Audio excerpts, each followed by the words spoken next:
Je m'appelle Aline, j'ai 37 ans. En 2008, mon homme et moi vivions paisiblement en concubinage. Nous étions dans un petit studio de 40 000 francs par mois et j'étais en ce moment ménagère, comme on le dit couramment. Il était peintre mais n'avait pas de boulot fixe, de petits jobs par moment. J'avoue qu'on était quand même en paix. Avant de continuer cette histoire, n'oubliez pas de cliquer sur la cloche de notification afin d'être notifié à chaque nouvelle histoire postée. Merci. En 2005, je suis tombée enceinte. Je le lui ai annoncé et très content, il m'a dit « Chérie, je veux officialiser notre union.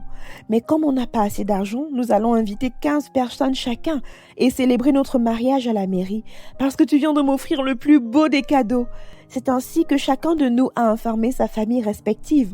Le mariage de 30 invités est devenu celui de 150 invités. Vous connaissez nos allures camerounaises. La famille a contribué par-ci, par-là, et c'est comme ça qu'on a célébré le mariage. Mon mari ne m'avait pas encore dotée, mais a fait le toqué-porte. Cela veut dire qu'il avait finalement rencontré mes parents. Pourtant, j'étais heureuse. Le temps a passé et j'ai accouché d'un petit garçon. Pour me remercier, il faisait une tontine de 40 000 francs par mois et il a pris 400 000 francs pour me le donner afin de me féliciter pour notre fils que je venais de mettre au monde. Je décide alors d'ouvrir une boutique dans un kiosque juste devant notre maison. Tout allait bien lorsqu'en 2013, je constate un retard de menstruation. Nous allions à l'hôpital et j'étais déjà à 4 mois de grossesse. Mais le comble, mes menstruations n'ont jamais cessé de venir avant ce fameux jour où je me suis rendue à l'hôpital.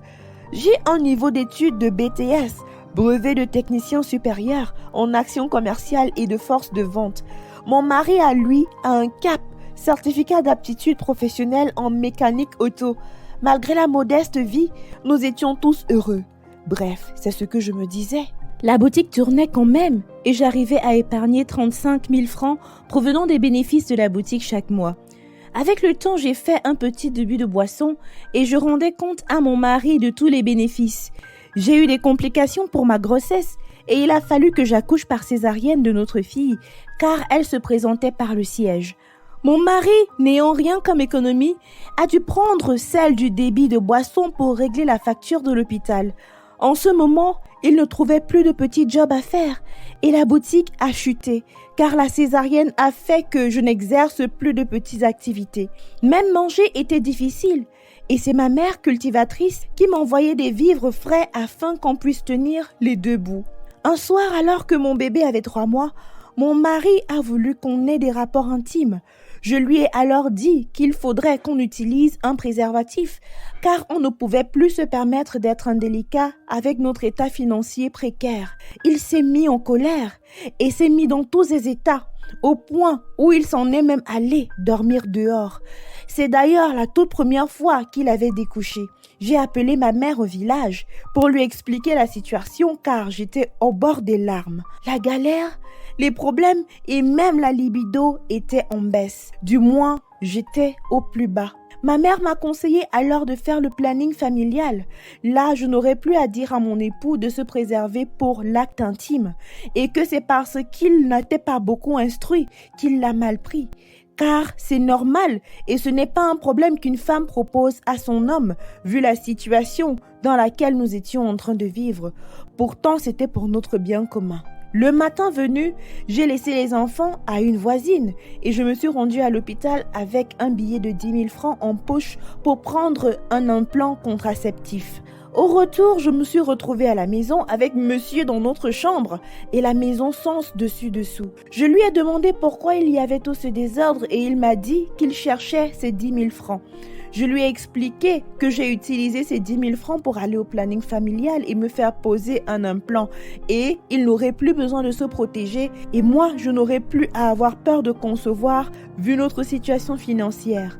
Dans un élan de colère, il a porté main sur moi en me disant que c'était un argent qui aurait pu servir à acheter du riz pour la maison et que j'avais gaspillé. Je me suis retrouvée dans un stress pas possible. Des jours après, l'atmosphère était pesante à la maison. Je lui adressais la parole juste quand je n'avais pas le choix. D'ailleurs, la raison pour laquelle j'avais mis cet implant contraceptif n'était plus d'actualité. Je dormais au salon et lui dans la chambre avec nos 2 enfants.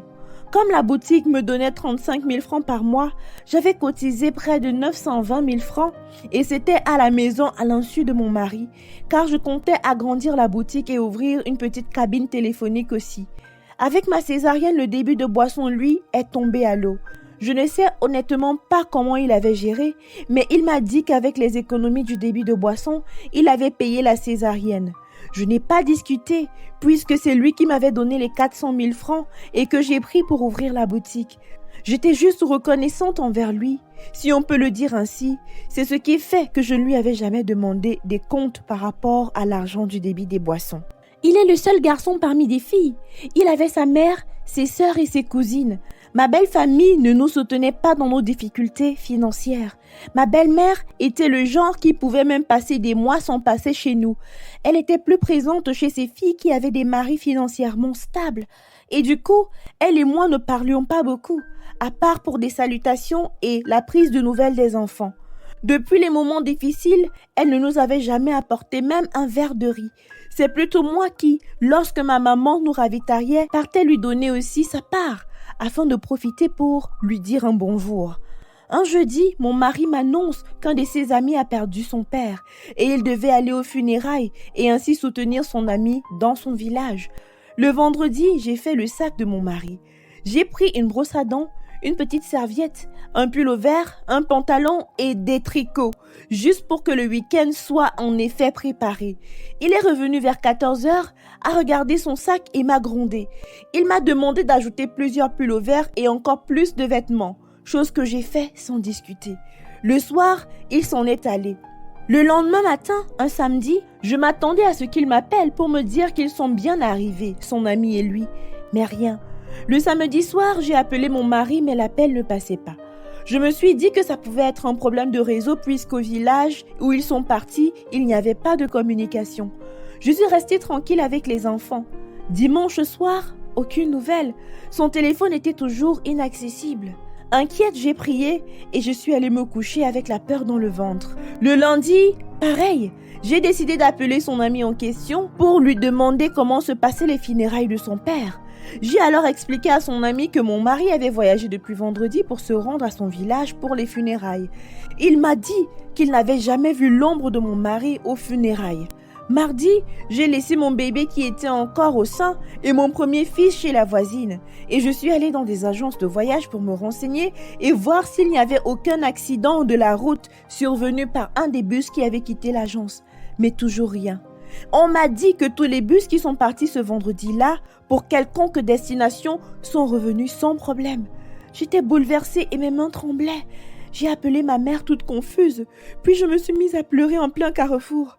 Maman essayait de me calmer en me disant que peut-être, après les funérailles, il est allé dormir chez des prostituées à cause de nos petits problèmes intimes, mais qu'il reviendrait. Qu'il a sûrement été énervé par le planning familial et au point où il a décidé d'aller dehors et que d'ici la fin de la semaine, il pourrait être de retour. J'ai appelé sa mère aussi, mais j'ai ressenti aucune inquiétude dans sa façon de me parler. Elle m'a juste dit « Va l'attendre, c'est ton mari, tu es censé connaître où il va plus que moi ». Je suis rentrée à la maison et toutes mes voisines venaient me consoler car je suis rentrée dans le quartier en pleurs, en criant que j'ai perdu mon mari et de peur qu'on l'ait sûrement tué en cours de route. La dame chez qui on louait le petit studio m'a dit de chercher de l'argent pour qu'elle me conduise le lendemain à la direction de notre télévision nationale afin de lancer un avis de disparition. Je suis entrée dans notre chambre car j'avais toujours cette économie de 920 000 francs que la boutique m'avait donnée depuis sa création. Car je me suis juré de ne pas toucher cette somme, sauf pour agrandir la boutique afin d'y intégrer une cabine. Mais avec cette situation, je n'en pouvais plus. La caisse où je mettais l'argent était vide. Totalement vide. Je me suis évanouie, car c'est à ce moment précis que j'ai réalisé que mon mari avait en fait fui en me dévalisant et me laissant un petit garçon et un bébé de 6 mois dans les bras. Les voisines ont tout fait pour me réveiller. Je me suis réveillée et j'ai recommencé à crier cette fois-ci. Elle me calmait avec un verre de lait, en me demandant ce qui m'avait fait m'évanouir. Je leur ai expliqué tout, en leur expliquant que n'eût été ces moments de galère, je serais déjà à plus d'1 million de francs d'économie. Le monsieur savait où je gardais l'argent. Mon Dieu, je l'ai aimé avec un seul cœur, sans condition, sans regarder son niveau scolaire, ni son niveau de vie ou quoi que ce soit. Je l'ai aimé de toute mon âme, un amour innocent, inconditionnel. Mais il m'a laissé en plein carrefour de ma vie. La bailleresse se mit aussi à crier et avec toutes les voisines qui la suivaient directement. Il ne pouvait pas fuir sans prendre des économies. Comment vais-je donc faire avec 2 enfants en bas âge? La bailleresse m'a consolée et m'a demandé de ne plus pleurer car je risquais de putréfier le lait de mon bébé. Mais ce n'était pas facile, mes chers. Je pleurais et plus je pleurais, mes enfants aussi se mettaient à sangloter avec moi. Je voyais comme si le ciel me tombait sur la tête. Je n'ai pas pu dormir toute la nuit. J'étais chagrinée. Le lendemain matin, je me suis rendue chez ma belle-mère très tôt avec les enfants. Curieusement, ma belle-mère, après toutes mes explications, m'a demandé si ce que je pleurais c'était l'argent perdu ou alors son fils. Et que d'ailleurs, cet argent était celui que mon fils m'avait donné et qu'il l'avait gagné à la sueur de son front. Elle m'a demandé si nous, dans ma localité d'origine, connaissions ce que c'était que le travail et m'a dit aussi que c'était plus facile pour moi de retrouver une autre somme d'argent. J'étais abasourdie par sa réponse. J'ai porté le bébé et je l'ai attaché au dos pour rentrer. Mais je me suis écroulée, car toute la journée précédente, je n'avais rien mangé, à part la tasse de lait que mes voisines m'avaient donnée pour me calmer. Et la nuit, mon bébé avait tété. Je me suis écroulée, et cette belle-mère ne s'est même pas jeûnée pour venir me relever. Je suis restée sur ma position. Puis, quand je me suis réveillée, je me suis mise à genoux. J'ai levé les yeux vers le ciel et j'ai dit « Seigneur, la vengeance et la rétribution t'appartiennent. Rends-moi justice, car tu es le Dieu des opprimés. Tu défends ceux qui sont affligés injustement. » Puis je secouai la poussière de mes pieds. La petite cousine de mon mari est venue me soulever et m'a donné 300 francs pour prendre un taxi. Je suis donc rentrée et j'ai appelé ma maman pour lui donner la vraie version de l'histoire. Elle a alors pleuré avec moi, en criant au téléphone, en proférant tout genre de malédictions sur mon mari. Nous avons pleuré ensemble. J'étais au plus bas.